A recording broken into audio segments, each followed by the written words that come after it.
Halo sahabat Faith Lovers dimanapun berada, kembali lagi bersama kami dalam Faith Fighters Podcast. Dan kita akan membahas seputar para pejuang-pejuang yang berjuang di dalam kehidupan sehari-hari. Dan hari ini telah hadir bersama dengan kita Pak Chandra. Terima kasih. Beliau adalah salah satu dari pengurus inti Perhimpunan Indonesia Tionghoa. Betul. Ya, Perhimpunan Indonesia Tionghoa. Dan ternyata Perhimpunan Indonesia Tionghoa ini sudah berkiprah selama 22 tahun. Dan bulan ini, khususnya tanggal berapa? 10 April. 10 April adalah ulang tahun inti Perhimpunan Indonesia Tionghoa yang ke-22 tahun. Kita berikan tepuk tangan buat Terima kasih. inti yang sangat luar biasa. Dan tentunya para pengurus dari Perhimpunan Inti ini, mereka punya banyak kisah-kisah menarik di mana mereka adalah pasukan-pasukan pejuang-pejuang garis depan yang dalam berjuang dalam sisi kemanusiaannya, Ya. membangun Indonesia selama 22 tahun. Tentu sahabat-sahabat Faith Lovers pasti penasaran nih, apa sih inti itu dan apa yang mereka kerjakan, apa yang mereka lakukan selama ini. Mungkin banyak yang belum tahu tentang ini. Saya pun baru tahu nih. Dan ternyata tadi setelah kami bincang-bincang, wow, amazing, luar biasa. Nah, ini Pak Chandra sebagai salah satu pengurus. Pak Chandra sebagai apa di dalam pengurus inti? Ini kebetulan saya baru diangkat jadi PLT Sekjen, jadi pelaksana tugas Sekjen. Baru kemarin saja. Oh iya. Jadi memang, Luar biasa. Selamat. ya, ini kunjungan pertama saya sebagai PLT Sekjen, khusus datang ke podcast ini, Iya. atas undangan Pak Tobias. Wah, thank you. Luar biasa, satu kehormatan nih buat kita nih. Gitu Nah, ya. ini Pak Chandra boleh cerita nggak? Kira-kira awal mula terbentuknya organisasi inti ini, apakah ini organisasi sosial atau apa, dan apa yang melatar belakangi terbentuknya Perhimpunan Indonesia Tionghoa ini? Ya, jadi ini saya pun bilang dari para pendiri inti 17 orang. Saya sendiri di inti baru 9 tahun lah. 9 tahun ya? Jadi ini memang berdiri tahun 9. Berarti generasi kedua nih? Generasi ketiga malah. Oh, ketiga? Nah, Wah, luar jadi biasa. yang pendiri-pendiri udah berpulang 5 orang. Jadi saya kemudian masuk yang generasi ketiga lah. Jadi memang masih di tengah-tengah nih antara anak muda dan yang senior. Jadi menjadi jembatan. Antara milenial dan ini ya? Nah, generasi itu muda. dia. Nah, jadi kembali lagi kalau cerita inti yang saya dengar itu memang berdirinya tahun 99, berawal dari peristiwa tragedi Mei 98 dan lengsernya Pak Harto jadi presiden. Jadi memang salah satu yang melatar belakangi itu para pendiri ini merasa kenapa setiap kali terjadi konflik politik, perebutan kekuasaan, selalu orang Tionghoa yang jadi kambing hitam, selalu orang Tionghoa yang dijadikan alat untuk memecah belah, alat untuk merebut suara. Ya, termasuk sasaran empuk juga. Nah, itu dia, karena menjadi penggiat ekonomi kan, Iya, Tionghoa iya, ini. iya. Akhirnya mereka merasa udahlah, stop lah di 98 ini, jangan sampai ada lagi korban Tionghoa yang menjadi banyak sekali, seperti ada perkosaan, ada perusakan, ada penjarahan, ada perampokan. Datanglah mereka ke beberapa tokoh, salah satunya ke Gus Dur. Waktu itu ketika ketemu Gus Dur bilang seperti ini, kalau orang Tionghoa tidak mau menjadi korban, bersuaralah. Buatlah organisasi, tunjukkan kalau Tionghoa itu punya kontribusi, punya partisipasi dalam membangun negara ini yang memang ada di sejarah tapi dihilangkan. Nah, akhirnya 17 orang pendiri ini mendirikan inti. Tujuan besarnya menyelesaikan masalah Tionghoa di Indonesia sampai tuntas. Masalah Tionghoa dalam artian diskriminasi. Diskriminasi sendiri terhadap orang Tionghoa itu ada dua, diskriminasi oleh negara dengan berbagai peraturan perundangan, kebijakan-kebijakan yang diskriminatif, dan yang kedua ini diskriminasi di masyarakat. Ini yang agak sulit. Kenapa? Karena memang Diskriminasi sosial ya? diskriminasi sosial di masyarakat agak sulitnya. Kenapa? Karena memang ini sudah dari zaman Belanda menjajah ada namanya politik adu domba, dan selalu kalau di sejarah itu ada namanya masyarakat dibagi 3 kelas waktu itu oleh Belanda. Jadi masyarakat Eropa sebagai kelas pertama, masyarakat Asia Timur Jauh, jadi termasuk Tionghoa ini jadi masyarakat kelas 2, dan kelompok Bumi Putra di kelas 3. Jadi selalu menjadi bumper ketika Belanda menjadi membuat kebijakan yang diskriminatif, selalu orang-orang Tionghoa. Orang Tionghoa itu diposisikan sebagai pemungut pajak, Oh iya. pemilik rumah bordir, rumah judi, Iya. candu. Jadi memang diposisikan di tengah. Jadi memang serba salah. Nah, ini kan warisan Belanda yang sampai kalau di bawah alam bawah sadar ini kan Iya. selalu terbayangkan orang Tionghoa yang negatif terus. Iya, Nah, iya. waktu itu yang tujuannya kita satu yang di para pendiri ini ingin menyelesaikan masalah dulu secara perundangan selesai dulu. Nah, di zaman Gus Dur itu akhirnya ada satu kebijakan yang dicabut oleh Gus Dur, jadi melarang adat istiadat Tionghoa secara terbuka di muka umum. Itu dibuat oleh Ya, Pak Harto. itu dihapus. Jadi Imlek bisa dirayakan lagi, barongsai bisa ya. muncul. Nah, titik balik itu akhirnya membuat para pendiri ini mendirikan INTI. Akhirnya memang perjuangan tentang kesetaraan, tentang bagaimana semua orang punya hak yang sama sebagai warga negara Indonesia. Tapi waktu itu lebih banyak kita ingin menunjukkan dulu Tionghoa itu punya kontribusi terhadap Ya. Indonesia. Yang akhirnya mulai terbukalah sampai hari ini banyak ternyata ada orang Tionghoa ikut berprestasi dari zaman Sumpah Pemuda sampai BPUPKI pun ada orang Tionghoa di dalamnya. Cuman ketika Orde Baru semua itu dihilangkan. Nah, kalau bicara ke situ kan terlalu banyak politiknya dari Iya. Tapi organisasi Tionghoa ini memang pure kemanusiaan ataukah ada sangkut pautnya dengan politik dan lain sebagainya? Jadi memang ini berkaca pada pengalaman tahun 65. Jadi inti ini netral, tidak berpihak atau tidak kolaborasi dengan salah satu partai atau golongan politik, karena kita bicara soal kebangsaan. Jadi inti adalah organisasi kebangsaan yang berlandaskan pada Pancasila, NKRI, UUD 45 dan Bhinneka Tunggal Ika. Jadi memang yang kita bahas ini soal kebangsaan dan kalau 2 tahun terakhir atau beberapa tahun terakhir ini inti selalu hadir ketika terjadi bencana-bencana besar di Indonesia, ya karena itu memang salah satu fungsi organisasi yang menjalankan tugas sebagai kepedulian terhadap sesama. Jadi ketika inti membantu ke bencana atau ke masyarakat yang nggak mampu, inti datang tanpa membedakan sukunya apa, agamanya apa. Yang kita tahu mereka nggak mampu, kesulitan, ya kita bantu. Berarti pure kemanusiaan. Pure kemanusiaan. Tapi bukan organisasi sosial. Bukan organisasi sosial, itu adalah baksos ini atau aksi sosial ini hanya salah satu instrumen inti dalam mencapai agenda besar kebangsaan.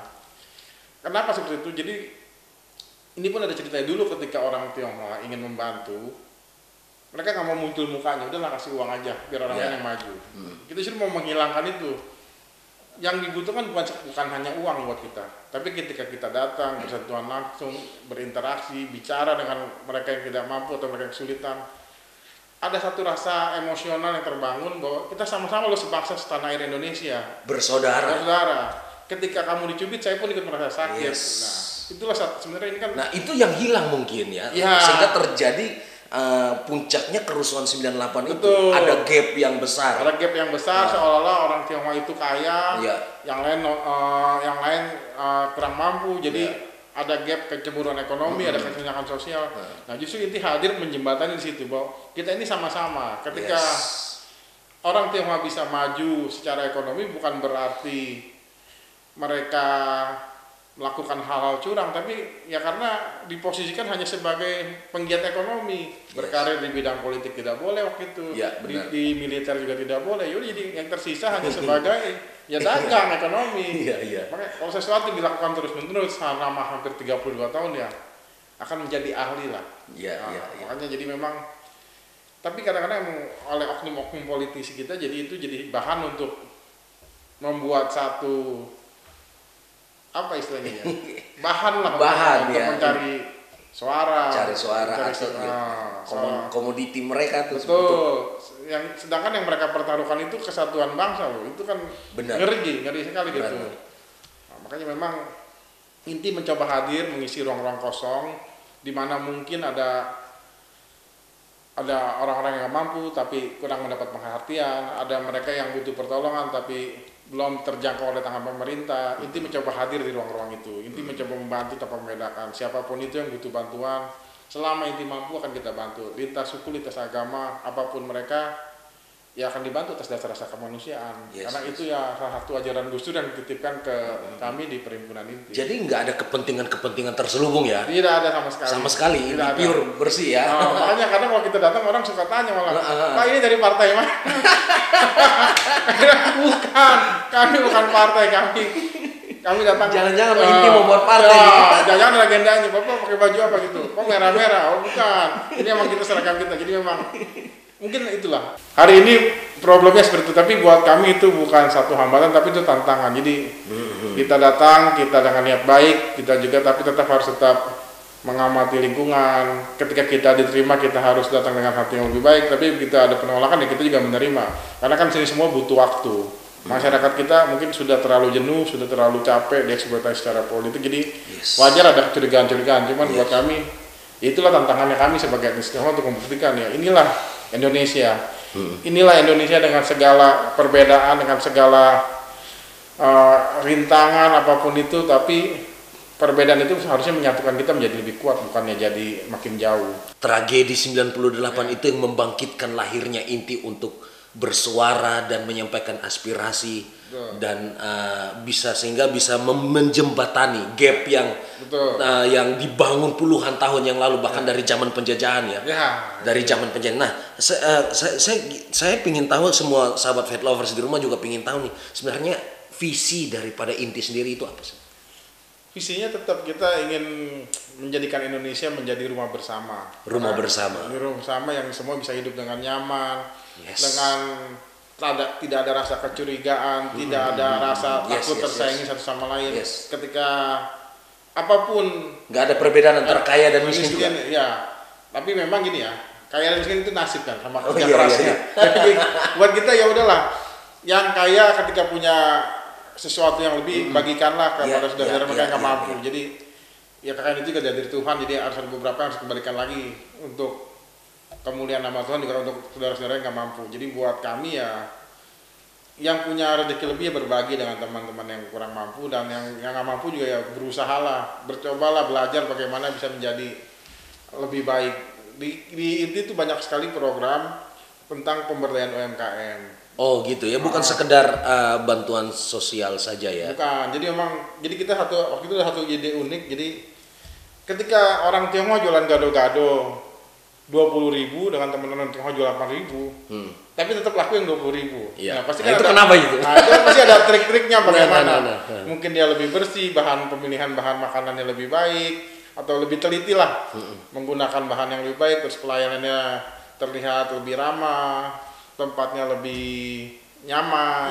Orang kan mau bayar dengan harga segitu. Nah, akhirnya waktu itu kita bikin program namanya program gerobak kuliner. Jadi kita mendata beberapa pedagang yang memang punya potensi untuk maju, kita training, kita transfer ilmunya dari pedagang-pedagang Tionghoa nih ke teman-teman Tionghoa nih. Ini loh caranya jual mie supaya bisa dapat dari 15.000 bisa naik 15.000.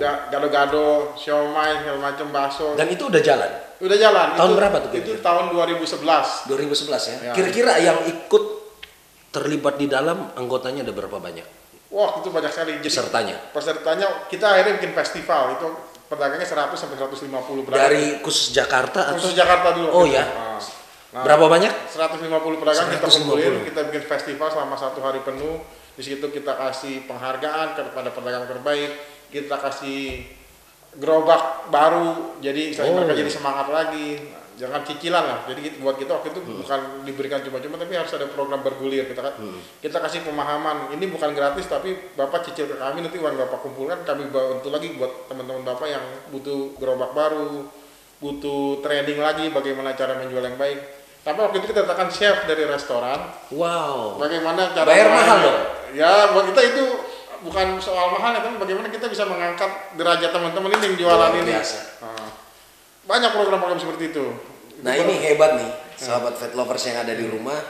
Inti ternyata punya visi yang luar biasa. Jadikan Indonesia rumah bersama tanpa memandang perbedaan. Dan juga kita tadi lihat, ada dengar bahwa program dari Inti ternyata bukan hanya sekedar di bidang sosial, tetapi memajukan manusianya. Ya, memperlengkapi mereka, bagaimana maju di bidang usaha dan talenta mereka masing-masing ya. Betul. Dan ini sangat luar biasa tanpa ada mengharap ada timbal balik dari situ. Iya. Ada keuntungan-keuntungan tertentu. Tidak ada. Jadi buat Nggak kami, ada. ini tulus, hal-hal tulus yang kita lakukan supaya bisa membantu sesama tanpa perlu di blow up di media, tanpa perlu dibesar-besarkan. Buat kami berbuat dengan tulus ketika mereka terbantu Tanpa membedakan agama apapun ya. Tanpa membedakan apapun. Ketika mereka terbantu itu berarti mereka bekerja keras mereka dan seizin Tuhan juga mereka bisa maju. Kami hanya menjembatani, menjadi kepanjangan tangan dari berkat-berkat yang diberikan orang, berkat dari Tuhan. Jadi memang banyak suka dukanya, tapi juga banyak hal yang bisa diceritakan lagi ke anak cucu nanti. Nah, ya, oke. Ini kembali lagi nih. Tentunya perjalanan sejarah selama 22 tahun dengan membantu orang tanpa ada embel-embel kepentingan-kepentingan tertentu, dengan tulus murni karena merasa Indonesia memiliki kita adalah rumah bersama dan juga kita saudara sebangsa. Ya. Tentunya banyak biaya yang dikeluarkan. Nah, kira-kira itu dari mana dapatnya? Jadi memang kita punya donatur lah. Nah, Donatur ini ada yang pengusaha-pengusaha besar, konglomerat, ada yang memang orang-orang biasa yang memang terpanggil. Saya orang Tionghoa, saya ingin membantu, tapi saya tidak punya saluran kemana. Tapi saya melihat inti ternyata bekerja langsung menyentuh ke masyarakat, jadi mereka rutin memberi bantuan. Dan tapi memang ya sebagian besar memang dari pengusaha-pengusaha lah. Jadi ya kembali lagi di sini saya ingin mengatakan banyak sekali pengusaha-pengusaha Tionghoa yang rutin menjadi donatur inti tanpa mau disebutkan namanya. iya, iya. Kalaupun disebut pasti tahulah ini produknya ini. Tapi mereka tetap udahlah. Tentu brandnya terkenal ya di Indonesia ya. Nggak usah disebut, ini anggap aja bantuan dari inti. Nah, Iya, iya. makanya hari ini pun kalau bicara sama mereka ya, ini kan lagi pandemi ya, Ya. usahanya omsetnya menurun jauh.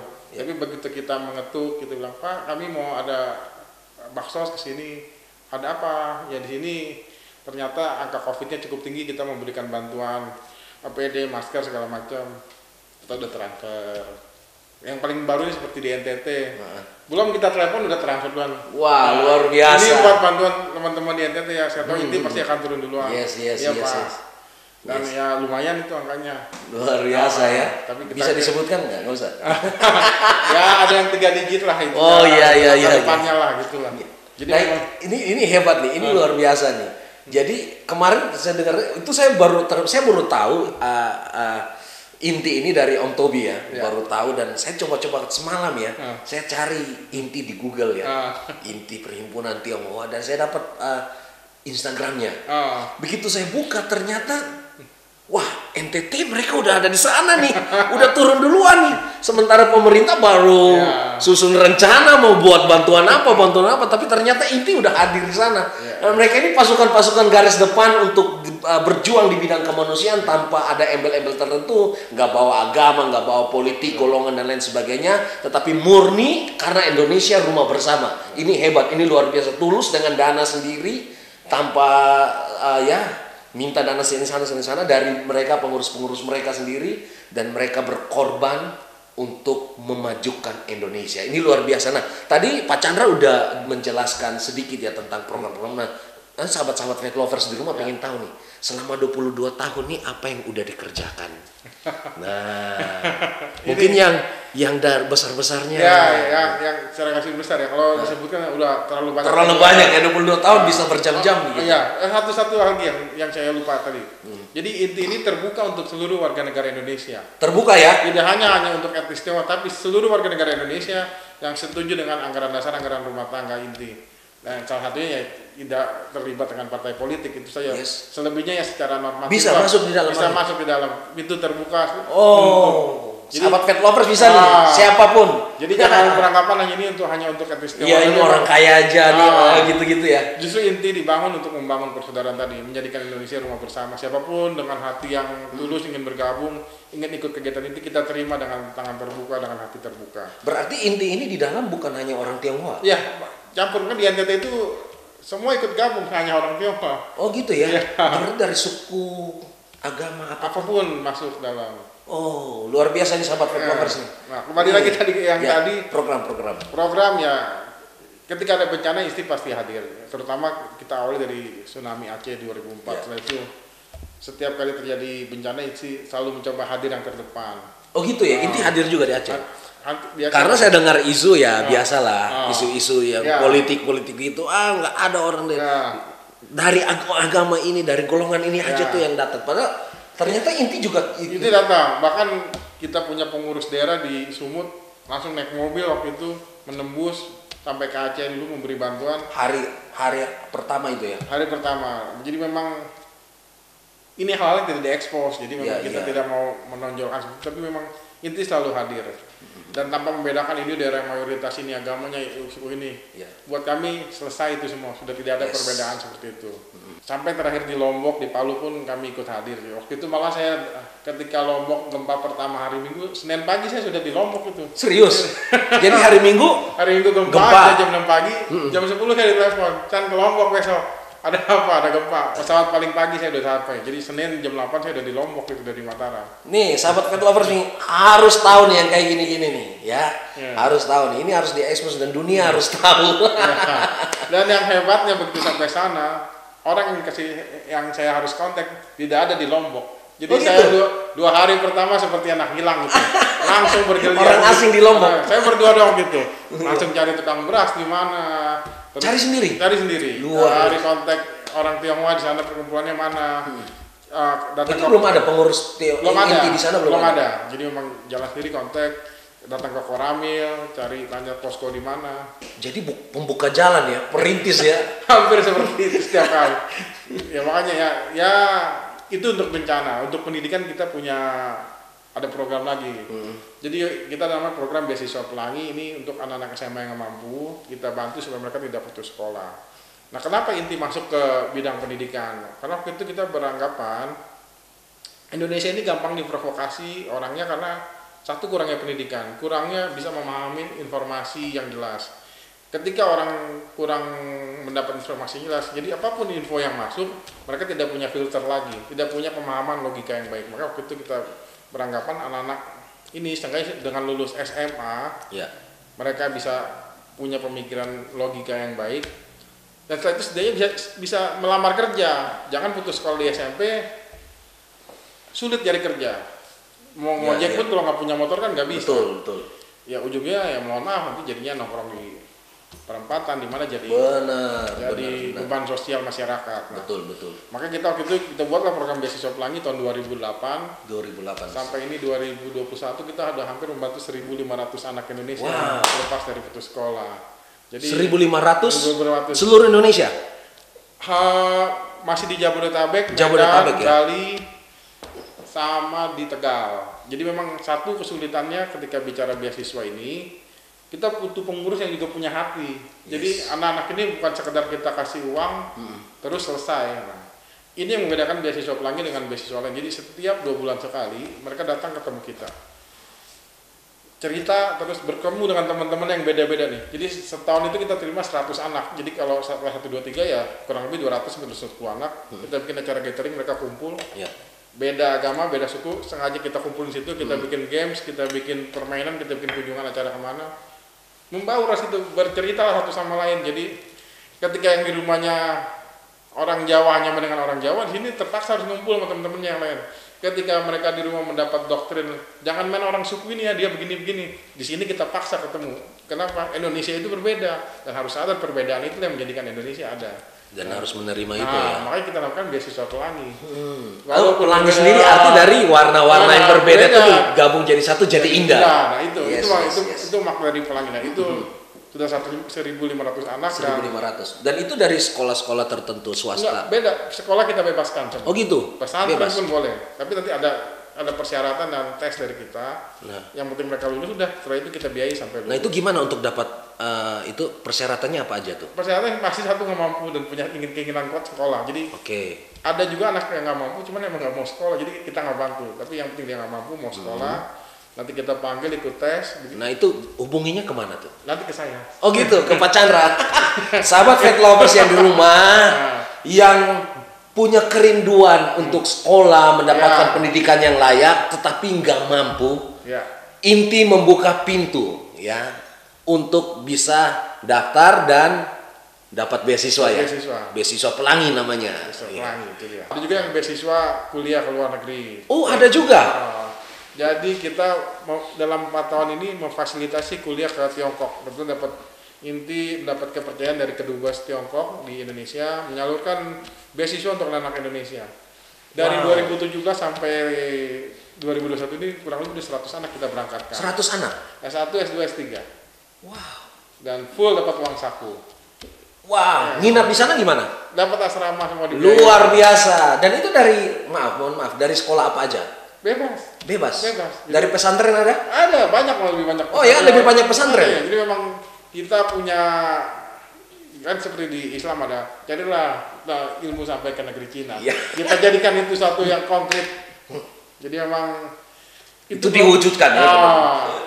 Program di bidang pendidikan kebudayaan itu seperti itu. Masih banyak lagi di olahraga, kita ada sekolah sepak bola, ada klub barongsai. Wow. Jadi memang cukup banyak, Ada banyak ya? Banyak. Ini yang bikin saya hampir sibuk hampir 24 jam ya itu ngurusinnya sekalian. Ada perempuan inti untuk yang ibu-ibunya. Nah, itu untuk apa perempuan inti itu? Jadi memang ya gini, namanya perempuan kan punya dunianya sendiri. Ketika nanti kita ajak sini, nanti yang ibu-ibunya jadi daripada dia ikut suaminya dia aja, kita bikin satu yang khusus ibu-ibu.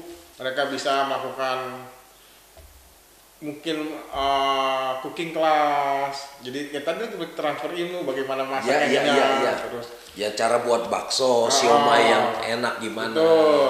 Tapi di sisi lain secara kebangsaan mereka juga berkomunikasi dengan Komnas Perempuan. Jadi ketika ada isu-isu jadi ada kerjasama dengan Komnas HAM. Komnas HAM juga, Komnas Perempuan. Jadi memang balik lagi inti memang organisasi kebangsaan, dan kita ikut terlibat dalam hal-hal yang menjadi isu global. Jadi tadi masalah perempuan, masalah anak. Ada lagi anak muda namanya Gema Inti. Jadi kan ketika ada anak muda milenial kan kalau ketemu yang agak sungkan ya. Kita bikin yang seru-seru. Nah, Gema Inti ini kebetulan saya sempat menangani. Jadi kita bikin tentang isu lingkungan waktu itu. Di Bali kita bikin melepas anak tukik, anak penyu. Nah, ini mungkin orang belum banyak yang tahu. Ternyata Indonesia itu negara penghasil sampah plastik terbanyak nomor 2. Nomor 1 masih Tiongkok. Cuman Tiongkok itu garis pantainya sedikit. Indonesia negara dengan garis pantai terpanjang di dunia. Iya.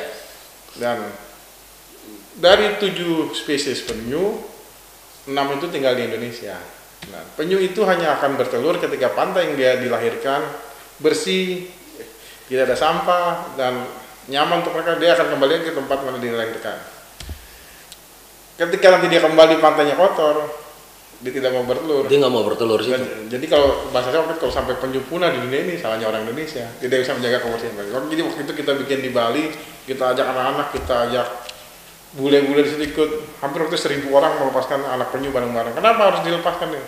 Ya karena ini untuk membangun kesadaran bahwa mencintai lingkungan, menjaga lingkungan juga itu kan tanggung jawab kita juga. Bela negara kita sebagai anak muda, bagaimana menjaga Indonesia tetap bersih, bagaimana tetap jadi tempat yang indah, tempat yang nyaman buat kita semua. Juga buat satwa-satwa yang yang dilindungi. Itu juga tanggung jawab kita sebagai anak muda. Apa yang membuat inti itu tetap kuat sampai hari ini? Ya, kembali lagi. Tentu pasti ada suka dukanya ya. Betul.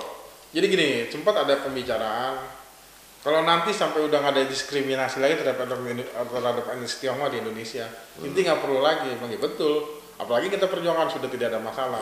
Cuman kembali lagi gini, jangan kita menjadi egois ketika hanya berhubungan dengan Tionghoa aja. Jadi ya ketika sudah urusan Tionghoa selesai, kita urusnya Indonesia secara lebih besar. Bagaimana isu-isu lingkungan juga nggak bakalan hilang. Iya, nggak bakal hilang. Isu kemanusiaan nggak bakalan hilang. Selalu ada. Nah, apalagi dalam tahun ini bencana tidak seperti tidak habisnya. Benar. Nah, betul. Makanya sempat muncul pesan inti ini seperti organisasi sosial.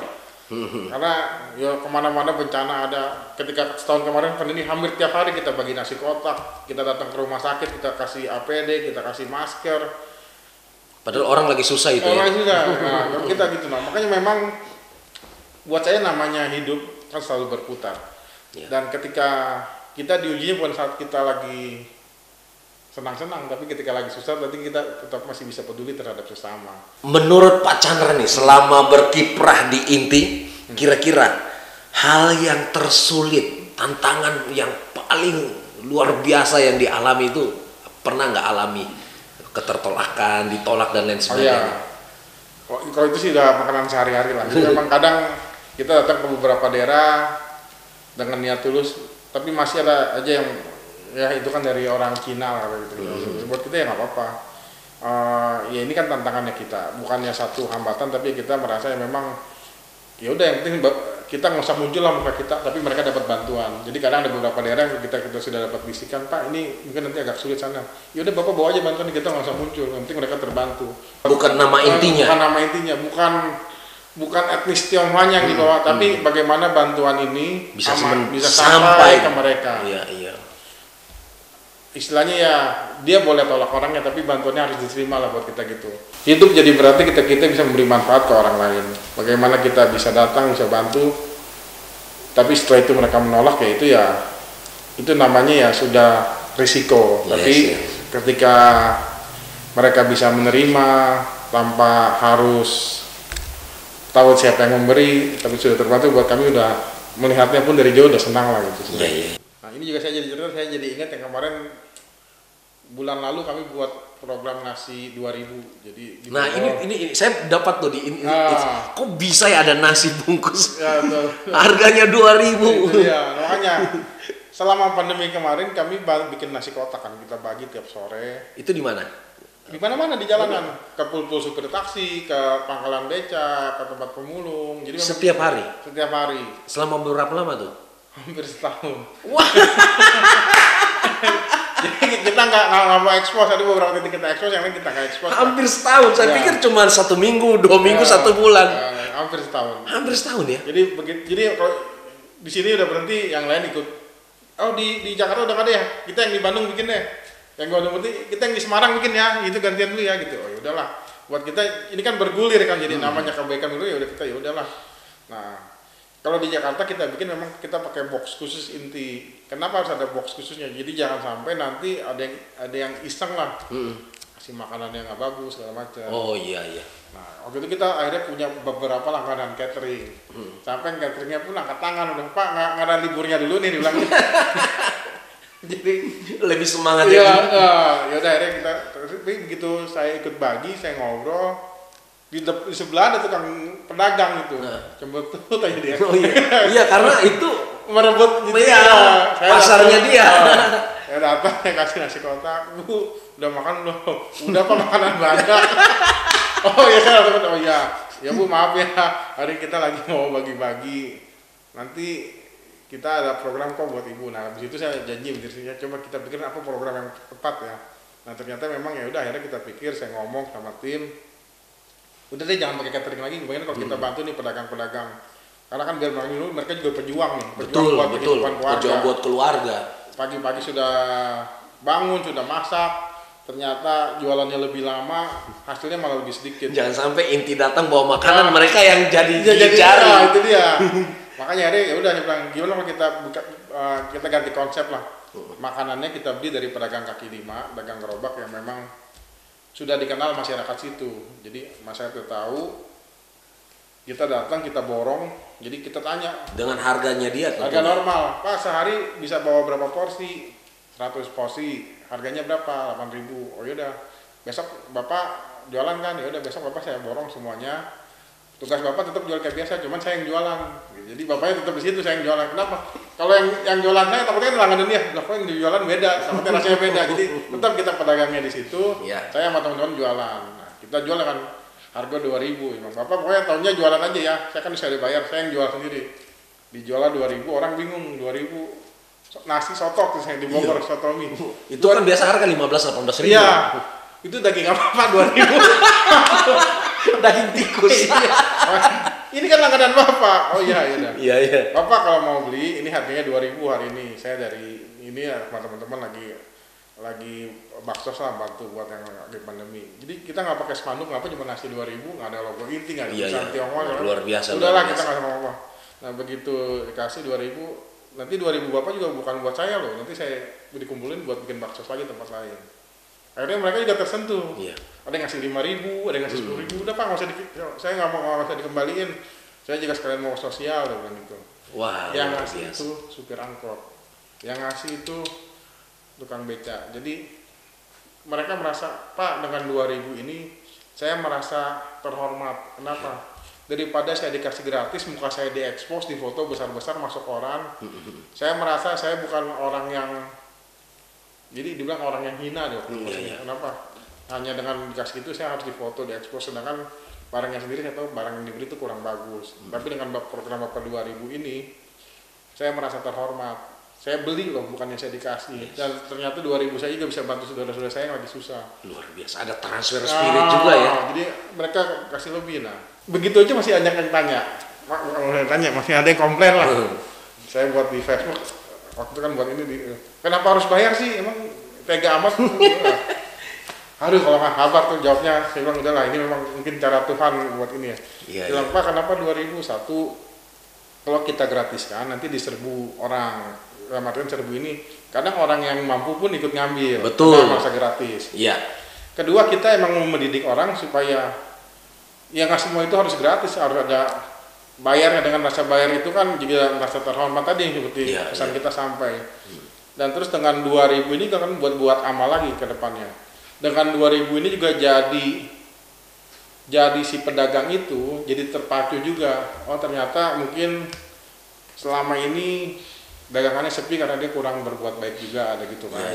Dengan dia ikut bersini kan dia bisa berbuat amal, dia tahu ternyata tetangga dagangannya yang sepi itu juga butuh makan, cuma nggak punya uang gitu kan. Nah, jadi semua itu hal terungkap di situ. Benar. Dengan 2.000 itu membuka mata banyak orang tentang banyak hal. Nah, kalau dikasih gratis ya udah orang nggak bisa ambil pergi. Dengan adanya itu ya. Dengan itu ada komunikasi, ada interaksi, ya seperti itu. Dengan 2.000 yang mereka punya itu sudah bisa mereka pikir. Betul. Gue udah bisa beramal buat orang lain yang gue kenal, yang bisa yang rasain susah kayak gue. Nah di situ akhirnya saya tambah lagi, kita bagi masker lah. Jadi 2.000 dapat makanan, dapat masker medis 2. Luar biasa. Untuk memutus rantai COVID. Kenapa? Ya itu tadi ngobrol, Bu kok nggak mau pakai masker? Ya iyalah Pak, buat makan aja susah, masa beli masker apa gitu kan? Iya. Makanya akhirnya ya kita kasih masker juga. Nah kita 2.000 dapat masker. Nah, ternyata seru juga kayak gini. Nggak harus yang ngumpulin uang banyak, tapi kita bisa yang beli pedagangnya terbantu, yang membeli juga merasa terhormat. Itu kan udah satu. Hati tersentuh, pikiran terbuka, wawasan mereka terbuka, dan mereka juga ikut sumbangsi di dalam. Betul. Ada sumbangsi mereka. Dan satu hal, jadi mereka pun sadar selama pandemi ini mereka nggak sendiri gitu. Yes. Banyak orang yang senasib, banyak orang yang juga mungkin nasibnya lebih baik tapi ikut juga merasakan penderitaan mereka. Kira-kira harapan apa buat Indonesia ke depan? Buat sahabat Faith Lovers yang ada di rumah, buat seluruh masyarakat Indonesia yang ada, dan juga buat Inti yang berulang tahun ke 22 tahun ini. Iya. Jadi ada harapan apa nih buat ke depannya? Harapannya ini aja. Saya ingin semua orang bisa merasa Indonesia ini ya tadi rumah yang nyaman untuk kita semua. Kita harus punya kesadaran bahwa kita ini satu bangsa. Yes. Kita ini memang diciptakan berbeda-beda. Yes. Cuman ya karena perbedaan itu yang harusnya menyatukan kita. Rasa persatuan dan kesatuan itu dibutuhkan ketika saat-saat sulit. Kita harus saling peduli, bukan saatnya kita senang-senang. Tapi dalam keadaan sulit itu dia. Merasakan penderitaan itu, sebangsa ya. Itu diuji waktu saat kita sulit. Jadi ketika ada kesulitan, tetaplah ingat sebagai satu bangsa. Jangan ketika kesulitan malah makin mengkotak-kotakan diri. Betul. Justru saat kita sulit itu kita harus menunjukkan bahwa kita kompak, kita solid sebagai satu bangsa. Yes. Tanpa memandang perbedaan agama, suku, golongan, ras ya. Itu sudah selesai oleh para pendiri bangsa. Itu selesai. Kita sebagai penerus harus tetap menjaga nilai-nilai itu. Yes. Dan ini nih, kalau misalnya sahabat Faith Lovers di rumah yang ingin tahu banyak lagi tentang Inti, kira-kira bisa ada medsosnya atau? Ada medsos, Instagram tadi Perhimpunan Inti, ada Inti, Facebooknya juga. Facebooknya ada Perhimpunan Inti ya. Perhimpunan Inti. Kalau websitenya ada nih. inti.or.id. Yes. Silakan dikontak. Sahabat Faith Lovers boleh ada, kalau ingin tahu banyak tentang Inti dan tadi yang butuh beasiswa boleh nih, ini Pak Chandra. nanti. Hubunginya lewat medsos juga boleh. Boleh, Ya? ada namanya beasiswa pelangi nanti. Beasiswa Pelangi. Kebetulan saya sekretaris di situ. Oh, Pak Chandra sekretarisnya nih. Ya, jadi memang gini, cerita lain kalau saya masuk Inti justru gara-gara pelangi. Oh gitu. Nah, jadi buat saya waktu itu, saya diajak teman saya ikut juga gabung ke Inti apa ya, Perhimpunan Indonesia Tionghoa. Tahun berapa tuh Pak Chandra? Tahun 2008. 2008. Jawaban saya cuma satu gitu. Lu orang Tionghoa masuk organisasi Tionghoa, di mana Pancasilanya, saya bilang.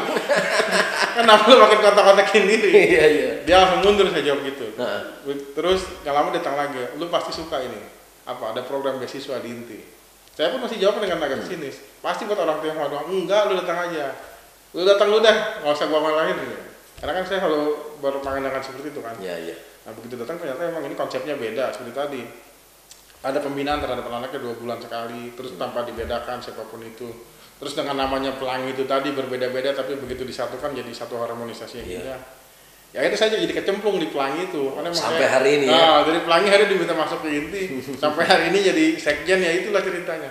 Nah, spirit-spirit begini harus ditularkan kepada sahabat-sahabat Vets Lover yang ada di rumah, sehingga kita itu nggak melihat orang, kita melihat perbedaan itu sebagai satu gap, tetapi sebuah warna dalam kehidupan kita bermasyarakat, bersosialisasi dengan yang lainnya, sehingga kita itu menjadi Indonesia yang tetap kuat, tetap kokoh, tetap peduli dengan sesamanya, saling merasakan, satu dicubit, yang lain juga merasakan sakit. Satu menderita, kita juga menderita. Dan inilah yang dikatakan di dalam Alkitab, suratan yang tertulis.